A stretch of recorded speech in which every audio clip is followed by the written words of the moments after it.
राजा भोज हर दिन नई पुतली से राजा विक्रमादित्य की महानता और त्याग के किस्से सुनकर परेशान हो चुके थे, लेकिन वे सिंहासन पर बैठने का मोह भी नहीं रोक पा रहे थे।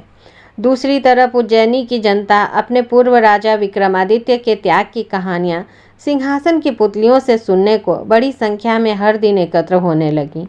9वें दिन जैसे ही राजा भोज सिंहासन की तरफ बढ़ने लगे, मधुमालती नामक पुतली जागृत हो उठी और बोली, ठहरो राजन, क्या तुम राजा विक्रमादित्य की तरह प्रजा के लिए अपने प्राणों का भी त्याग कर सकते हो? अगर नहीं तो सुनो राजा विक्रमादित्य की कहानी। एक बार राजा विक्रमादित्य ने राज्य और प्रजा की सुख समृद्धि के लिए एक विशाल यज्ञ का आयोजन किया। कई दिनों तक यज्ञ चलता रहा। एक दिन राजा मंत्र पाठ कर रहे थे, तभी एक ऋषि वहां पधारे। राजा ने उन्हें देखा, पर यज्ञ छोड़कर उठना असंभव था। उन्होंने मन ही मन ऋषि का अभिवादन किया तथा उन्हें प्रणाम किया। ऋषि ने भी राजा का अभिप्राय समझकर उन्हें आशीर्वाद दिया। जब राजा यज्ञ से उठे तो उन्होंने ऋषि से आने का प्रयोजन पूछा। राजा को मालूम था कि नगर के बाहर कुछ ही दूरी पर वन में ऋषि एक गुरुकुल चलाते हैं, जहां बच्चे विद्या प्राप्त करने जाते हैं। ऋषि ने जवाब दिया कि यज्ञ के पुनीत अवसर पर वे राजा को कोई असुविधा नहीं देना चाहते। अगर 8 से 12 साल के तक के 6 बच्चों के जीवन का प्रश्न नहीं होता। राजा ने उनसे सब कुछ विस्तार से बताने को कहा। इस पर ऋषि ने बताया कि कुछ बच्चे आश्रम के लिए सूखी लकड़ियां बीनने वन में इधर उधर घूम रहे थे। तभी 2 राक्षस आए और उन्हें पकड़कर ऊंची पहाड़ी पर ले गए। ऋषि को जब वे उपस्थित नहीं मिले तो उनकी तलाश में वे वन में बेचैनी से भटकने लगे। तभी पहाड़ी के ऊपर से गर्जना जैसी आवाज़ सुनाई पड़ी, जो निश्चित ही उनमें से एक राक्षस की थी। राक्षस ने कहा कि उन बच्चों के जान के बदले उन्हें एक पुरुष की आवश्यकता है, जिनकी वे माँ काली के सामने बलि देंगे। जब ऋषि ने बलि के हेतु अपने आप को उनके हवाले करना चाहा तो उन्होंने असहमति जताई।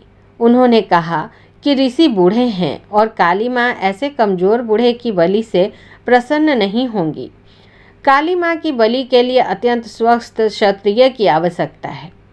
राक्षसों ने कहा कि अगर कोई छल या बल से उन बच्चों को स्वतंत्र कराने की चेष्टा करेगा तो उन बच्चों को पहाड़ी से लुढ़काकर मार दिया जाएगा। राजा विक्रमादित्य से ऋषि की परेशानी नहीं देखी जा रही थी। वे तुरंत तैयार हुए और ऋषि से बोले, आप मुझे उस पहाड़ी तक ले चलें। मैं अपने आप को काली के सम्मुख बलि के लिए प्रस्तुत करूंगा। मैं स्वस्थ हूँ और क्षत्रिय भी।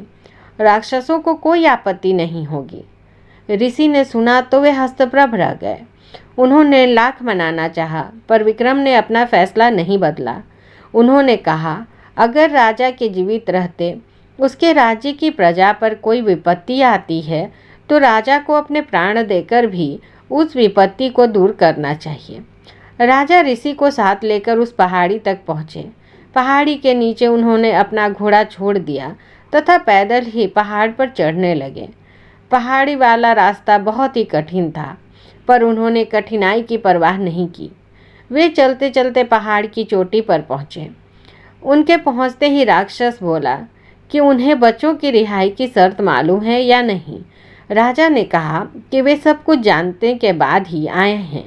उन्होंने राक्षसों से बच्चों को छोड़ने के लिए कहा। एक राक्षस बच्चों को अपने बाहों में लेकर उड़ा और नीचे उन्हें सुरक्षित पहुंचाया। दूसरा राक्षस उन्हें लेकर उस जगह आया जहां मां काली की प्रतिमा थी और बलि वेदी बनी हुई थी। विक्रमादित्य ने बलि वेदी पर अपना सिर बलि हेतु झुका दिया। वे जरा भी विचलित नहीं हुए। उन्होंने मन ही मन अंतिम समय समझकर भगवान का स्मरण किया। वह राक्षस खड्ग लेकर उनका सर धड़ से अलग करने को तैयार हुआ। अचानक उस राक्षस ने खड्ग फेंक दिया और विक्रम को गले लगा लिया। वह जगह एकाएक अद्भुत रोशनी तथा खुशबू से भर गया। विक्रम ने देखा कि दोनों राक्षसों की जगह इंद्र तथा पवन देवता खड़े थे। उन दोनों ने राजा विक्रमादित्य की परीक्षा लेने के लिए यह सब किया था। वे देखना चाहते थे कि विक्रम सिर्फ सांसारिक चीज़ों का दान ही कर सकता है या प्राणोत्सर्ग करने की भी क्षमता रखता है। उन्होंने राजा से कहा, उन्हें यज्ञ करता देख ही उनके मन में इस परीक्षा का भाव जन्म लिया था।